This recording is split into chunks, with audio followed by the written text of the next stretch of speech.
La dinastía Romanov comenzó en 1613, cuando Mikhail Fyodorovich fue elegido soberano de toda Rusia. La dinastía llegó a su final 304 años después, cuando Nicolás II y su familia fueron asesinados por los revolucionarios bolcheviques durante la Revolución Rusa y la Guerra Civil. El capítulo de hoy va a hablar sobre la muerte de la familia Romanov, haciendo énfasis en la familia de Nicolás II. La esposa de Nicolás II era la nieta de la reina Victoria de Inglaterra, la princesa Alix von Hessen, quien se convirtió en Alejandra cuando se unió a la Iglesia Ortodoxa rusa, en preparación para su boda. Fueron 5 hijos que ellos tuvieron, entre ellos las grandes duquesas Olga, Tatiana, María, Anastasia, que son las mujeres mayores, y el único hombre que fue el Zarevich Alexei, el cual pues sufría de una enfermedad que más adelante desarrollaremos. El reinado de Nicolás II comenzó con varias notas siniestras. Una de ellas fue cuando la futura zarina Alejandra apareció oficialmente por primera vez en Rusia durante el funeral de Alejandro III. La gente dijo: ella llega detrás de un ataúd, traerá mala suerte.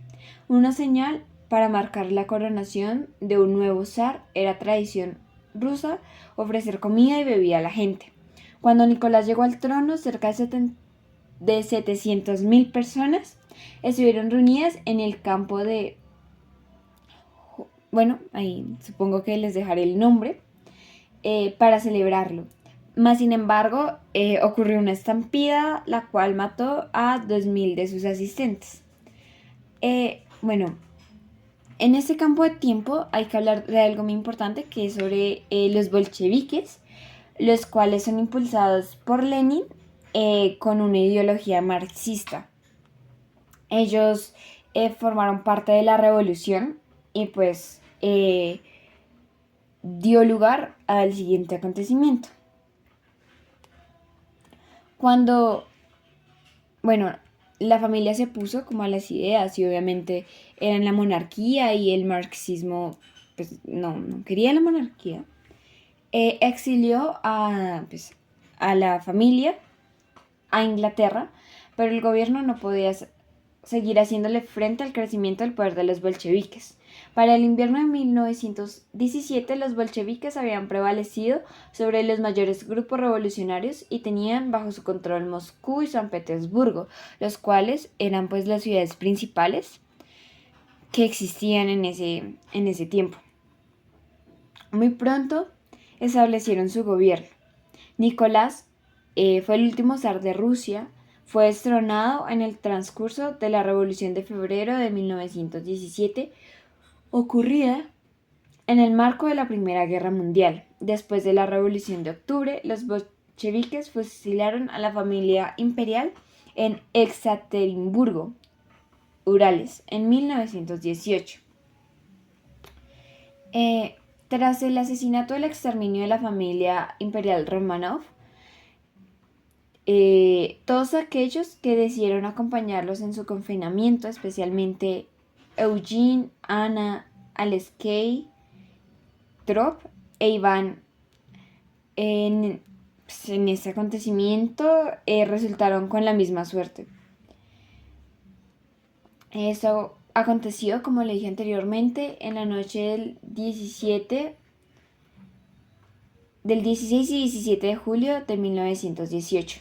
El zar y su familia fueron asesinados a tiros y bayonetazos. Bueno, aquí creo que quiero hacer un énfasis en qué pasó. Ellos fueron exiliados a esta ciudad de Ekaterimburgo, en donde no tenían contacto con el público. Se dice, ¿no?, que la casa, la mansión, ¿no?, en donde ellos estaban, la cercaron con tablas para que ellos no vieran el exterior. Ahí duraron, si no estoy mal, varias semanas, hasta que pues definitivamente decidieron que pues que no los podían tener ahí, que necesitaban que pues que el zar cayera. Entonces, pues las chicas, lo que eran las niñas, eran muy humildes, siempre fueron criadas pues bajo el seno de una familia muy amorosa, las cuales nunca fueron de cierta manera como que pasaban por encima de la servidumbre, no, ellas en lugar las ayudaban. Acá quiero hacer énfasis en mi favorita, la cual es Anastasia. Ella era una chica muy activa, se dice que era muy activa, era muy graciosa, y en ese tiempo de este confinamiento en Ekaterimburgo, ella era la que hacía reír a la familia y con la que el pequeño Alexei, pues ella lo cuidaba. Acá con Alexei también hay que hacer un énfasis, y es que, bueno, él tenía una enfermedad, eh, la cual, pues, de cierta manera le impedía como tener una vida normal y poder... esa enfermedad era la hemofilia. Y bueno, no sé si ustedes recuerdan este famoso personaje llamado... el cual recibía tratamiento de Grigori Rasputin, quien era un curandero. Se dice que su miembro es el más grande. Y también que la esposa del zar pues sostenía como una relación con él, mas sin embargo eso nunca se llegó a confirmar, más bien se desmentía. Eh, ese señor era demasiado raro por los métodos que usaba y pues, por su apariencia física, a pesar de no tener como de ser atractivo, atraía a muchas mujeres. Se dice pues que tenía, hacía brujería o cosas así. Fue el quinto de 9 hijos y solo sobrevivieron dos, que fue él y su hermana. Nunca asistió a la escuela y según el censo de 1897, casi todo el pueblo en el que él nació era analfabeto. Eh, como dije, era muy extraño, pero era dotado con dones misteriosos. Sus extremidades se sacudían, movía los pies y siempre mantenía las manos ocupadas. Pese a algunos tics físicos, siempre llamaban la atención.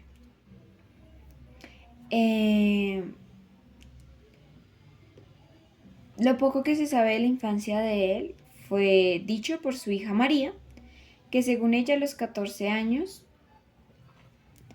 la idea de que el reino de Dios está en nosotros le hizo correr a esconderse en un bosque, temeroso de que la gente notara que le había ocurrido algo inimaginable. Cuando se hubo recuperado, volvió a casa con la sensación de una luminosa tristeza. Más o menos esa edad, harto de soportar que otros niños lo llamasen enclenque, un día resolvió y les agredió, aunque se arrepintió de aquello, pues no era violento. Se hizo más sociable, desde ese entonces fue capaz de ir al mercado de Tuimen a vender el centeno de su padre, y sin embargo en conjunto Rasputín siguió siendo un muchacho demasiado disperso como para convertirse en un hombre de provecho. Empezó a beber y lo detuvieron juntos con otros por el robo de unos caballos, y finalmente la asamblea rural lo absolvió, aunque los demás fueron desterrados a la Siberia oriental. Él tuvo un matrimonio con Praskovia Fyodorovna, que era 3 años mayor que él, con el cual tuvo a 3 hijos, Dimitri, Bárbara y María. 2 de los anteriores murieron muy niños, y en 1892 Rasputín dejó abruptamente su aldea, su esposa, sus hijos, él dejó su vida. Pasó varios meses en un monasterio en Verkhotursk, que hoy en día es el Oblast de Skredovich. Em, bueno, después de eso, ingresó poco después en una secta cristiana ordenada por la Iglesia Ortodoxa rusa, conocida como los flagelantes, quienes creían que para llegar a la fe verdadera hacía falta el dolor. En esas reuniones de la secta, las fiestas y orgías, que eran constantes, Grigori se convirtió en un acérrimo integrante. El ingreso de esa congregación marcó al profeta, pues de por vida, ¿no? También era muy famoso pues por las borracheras que se pegaba y por todas las orgías que realizaba.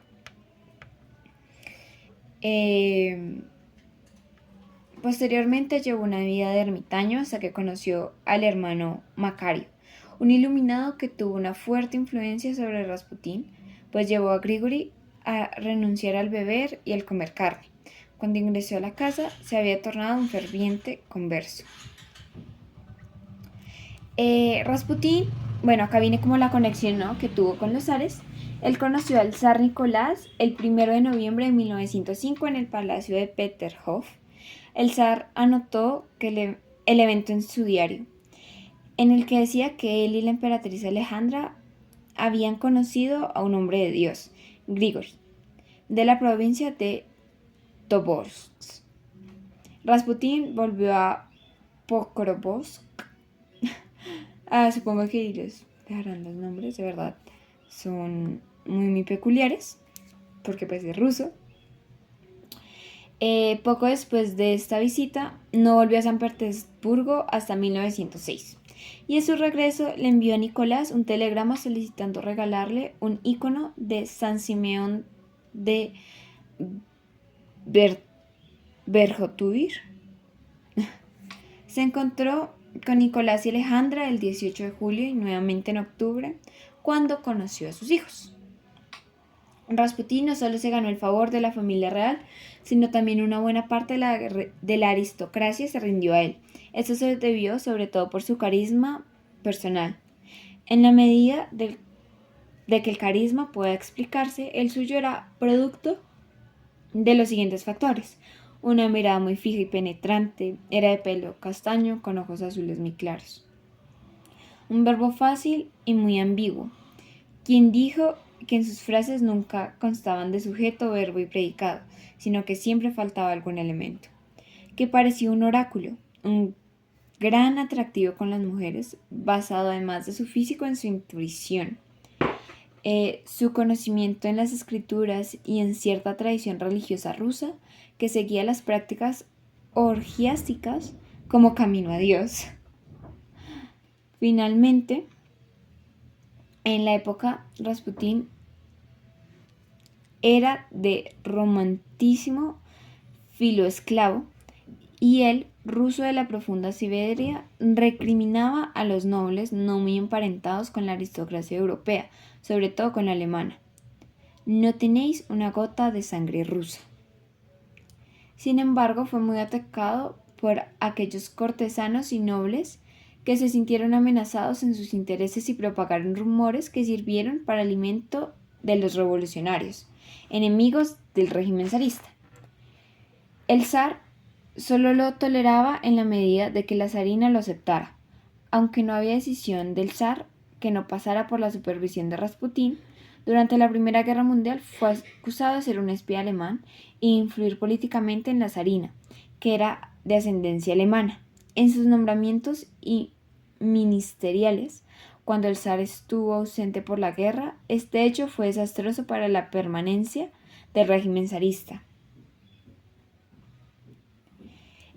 Fue considerado amigo íntimo del zarevich Alexei y su médico personal, ya que éste le proporcionaba una especie de hipnosis curativa y le ofrecía la seguridad que su sobreprotectora madre no podía ofrecerle. El futuro de la dinastía Romanov estaba en sus manos. Si él no salvaba de la muerte al hemofílico zarevich, la especulación sobre el heredero al trono quedaba abierta.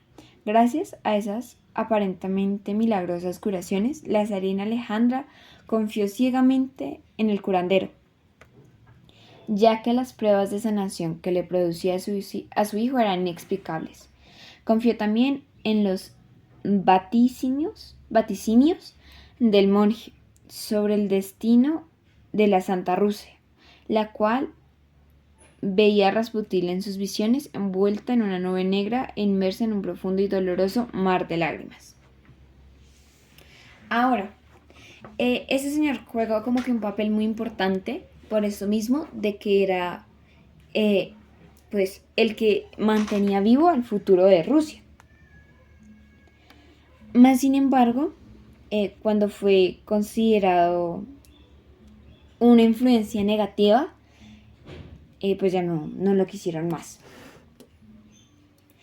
Ahora, bueno, también cuando ya, bueno, nos remontamos a cuando la familia está a punto de su muerte. Ellos comían, o sea, ya no se daban sus grandes banquetes, sino era comida muy normal. Dicen que esta era pésima. Más sin embargo, ellos nunca pues, le vieron como el malo y así. No los dejaban leer el periódico, no los dejaban tener llamadas, literalmente estaban aislados del mundo exterior y no tenían como el supremo conocimiento de qué estaba sucediendo afuera de esa cárcel en la cual ellos estaban viviendo.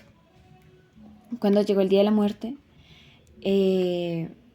bueno, les dijeron que los iban a enviar para otro lado y efectivamente los enviaron a una habitación en la cual abrieron fuego.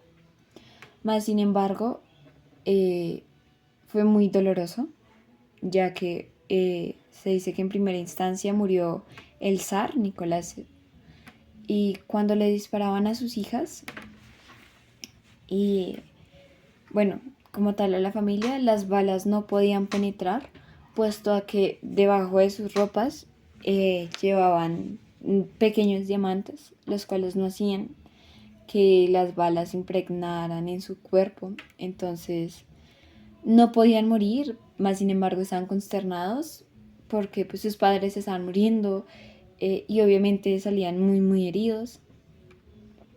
Pues a medida que los guardas vieron que no morían, con bayonetazos les pegaban hasta crearles traumas en sus cráneos y se morían. Más sin embargo fue una muerte muy muy dolorosa. Se dice que los últimos en morir fue Anastasia y el pequeño Alexei. Ellos fueron enterrados en otra fosa y bueno, pues ahí vienen varias especulaciones, las cuales se dicen que ellos pues seguían vivos y así, más sin embargo pues no fue así. Es muy doloroso ver el final de esa familia porque pienso que ese conflicto se hubiera podido resolver de alguna otra manera y su muerte hubiera podido ser menos dolorosa, ya que no me imagino a ellos recluidos, a la escena de la habitación pintada completamente de sangre, la desesperación por parte también de los guardias al ver que aunque disparaban y disparaban y disparaban y sus municiones se acababan, no morían, y la desesperación de ellos al saber que no podían morir.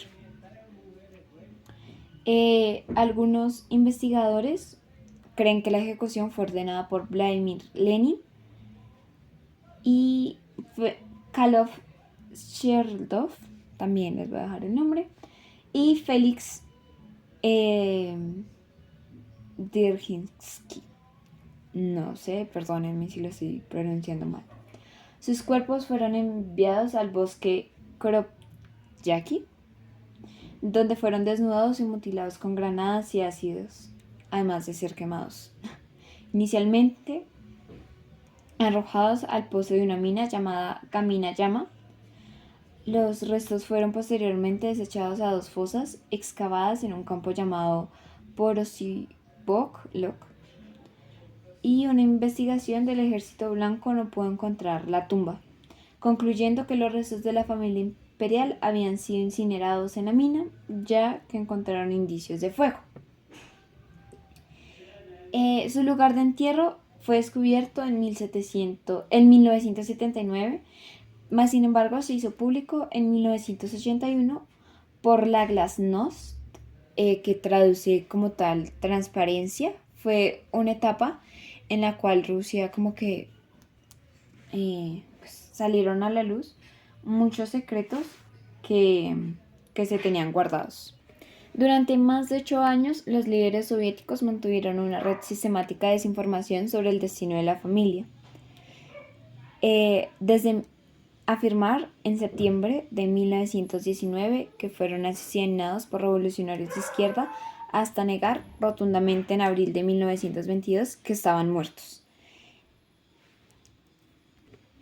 Reconocieron los asesinatos en 1926 tras la publicación de una investigación realizada por un emigrado blanco, pero sostuvieron que los cuerpos fueron destruidos y que el gabinete de Lenin no era responsable. El encubrimiento soviético de los asesinatos lamentó rumores de supervivientes, lo que llevó a la aparición de impostores Romanov que trajeron la atención de los medios de la Rusia soviética. Losif Stalin suprimió la disolución sobre el destino de la familia a partir de 1938. Cuando se descubrió en 1989 pues que sí habían muerto, la identidad de los restos fue confirmada por la investigación forense y ADN, que fueron reubicados en la Catedral de San Pedro en San Petersburgo en 1998, 80 años después de su muerte, en un funeral al que no asistieron miembros claves de la Iglesia Ortodoxa rusa, la cual cuestionó la autenticidad de los restos. Una segunda tumba más pequeña, con los restos de los dos jóvenes Romanov no presentes en la tumba más grande, fue descubierta por los arqueólogos aficionados en el 2007. Sin embargo, sus restos se guardaron en un depósito estatal en la espera de más pruebas de ADN. En 2008, tras una considerable y prolongada disputa legal, la Oficina Fiscal y General de Rusia rehabilitó a la familia Romanov como víctimas de represiones políticas. Más sin embargo, el gobierno postsoviético abrió una causa penal en 1993, pero nadie fue procesado por el hecho de que todos los autores ya habían muerto. Lo cual es bastante injusto, ¿no? Pues obviamente, o sea, lo declararon muy tarde y ya no había nada que hacer. Y pues obviamente no. Desde mi punto de vista considero que ellos no deberían morir, no debieron haber muerto.